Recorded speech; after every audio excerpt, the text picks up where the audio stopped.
Hi guys, welcome back to my channel. Today we are going to be doing my August TBR and I'm really excited for it. So August is going to be my month off. In case you don't know, I'm a teacher. I have all of August off. I have so many plans and like exciting things that I'm not talking about yet because I'm just really hoping that they come off and they don't get cancelled like last minute. But if all goes to plan, it's going to be a really good month, which you will see in my reading month videos. And I say videos because there's going to be at least two. I think with all of the stuff that's happening, we'll have to do at least into two parts. So I'm excited for that. If you've been watching my channel this year, you will know that I've been playing different games to choose my TBR each month. Earlier in the year, I did Twitter controls my TBR, and so it felt only right this month to have Instagram control my TBR. So at the time of filming this, I've put a thing up today, a little question box, asking people to pick me a number between 1 and 33, which is the number of books on my physical TBR. And I'm just going to pick the first 6 to begin with, and then I will show you those in this video. August, I have got a secret TBR going on, which you will only know about if I manage to pull it off. It's one of those things where I'm hoping I can achieve it, but we'll see. And I don't want to put pressure on myself by like announcing it to everybody that I'm trying to do it. So I'm going to pick out 6 books to start with, and then I'll be using the other numbers generated, which I've got written down by Instagram, to choose any books that I finish above that. And yeah, all will become clear when you see my reading month vlogs go up. But first of all, let's go and pick 6 books that Instagram have chosen for me. Okay, I've got a stack of books here. Like I said, I was going to pick out 6.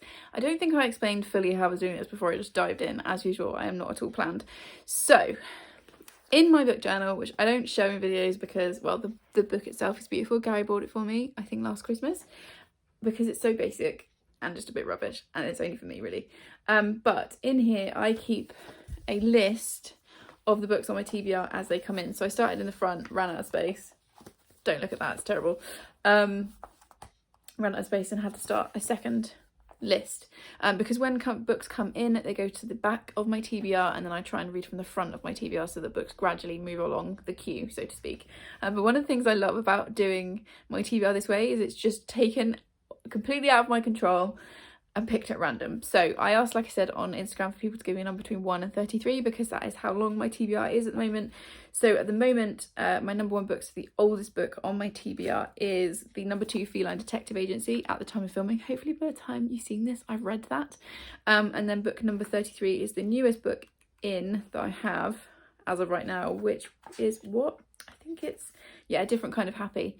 So I have just gone through, just picked the first 6 responses I've had, and then I picked the corresponding book from the list in here. So let's go through, and I love choosing my TBR this way because it's so brilliantly random.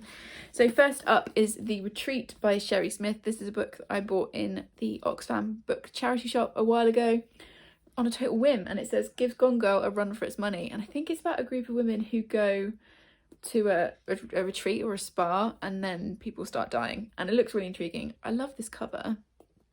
Yeah, I was really happy when that one got chosen. So that's the first one.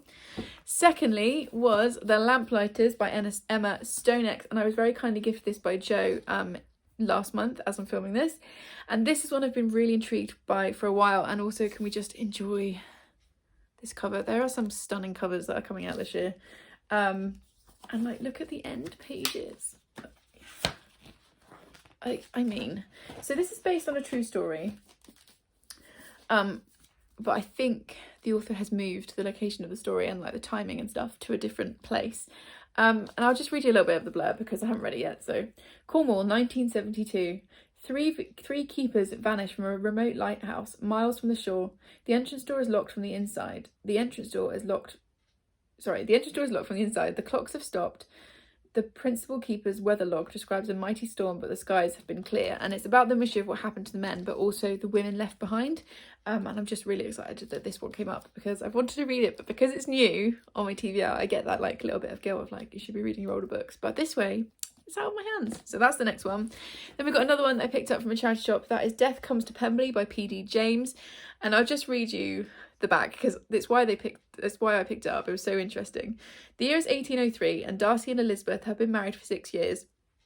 and the orderly world of Pemberley seems unassailable. But all of this is threatened when, on the eve of the annual ball, a chase appears, rocking down the path from Pemberley's wild woodland. As it pulls up, Lydia Wickham, Elizabeth's younger, unreliable sister, stumbles out, screaming that her husband has been murdered. And I think this came out a few years ago, but I don't remember hearing anyone talking about it. And yeah, I'm just really intrigued. It seems really fun. When did this come out? 2012. Seems like a bit of fun. It's got, you know, obviously Jane Austen vibes, but with murder. Sign me up. Next is a book that I got in a book subscription box, and that is Things My Mother Told Me by Tanya Apatu. And again, I'm really happy that this one came up, because it's been on my shelf for a little while, because it came in a box of stories, which is just a random selection of books, and I'll link my video in the description. I didn't choose it, but I think it's something I'm going to enjoy. So let's again read the back. When Anjali finds out that Jack, her boyfriend of 10 years, has been cheating on her, it throws her world into chaos. Heartbroken, she feels the emptiness by embarking on a series of flings that her traditional Sri Lankan mother would mostly disapprove of.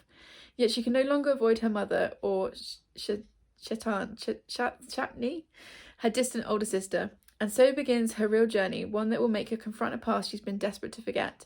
But maybe the past can also be the bridge to her future. So I feel like this is going to be really lovely, a bit heartbreaking, maybe a little bit funny.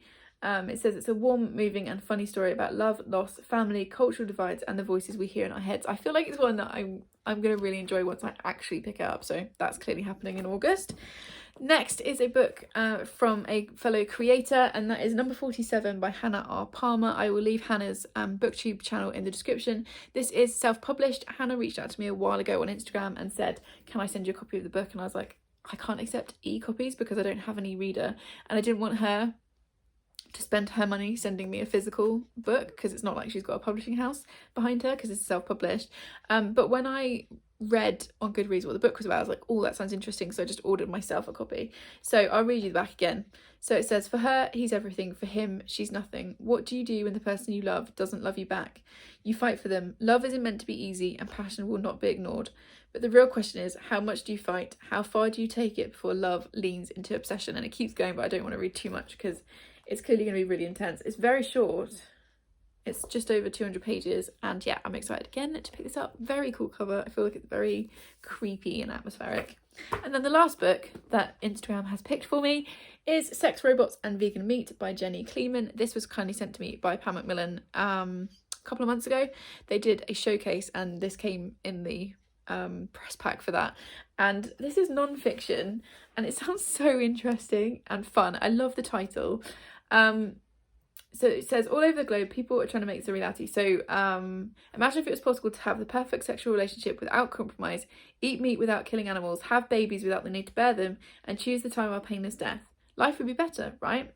All over the globe, people are trying to make this a reality. They want to use technology to solve the thorniest problems of humanity. But what if these problems are the very things that make us human?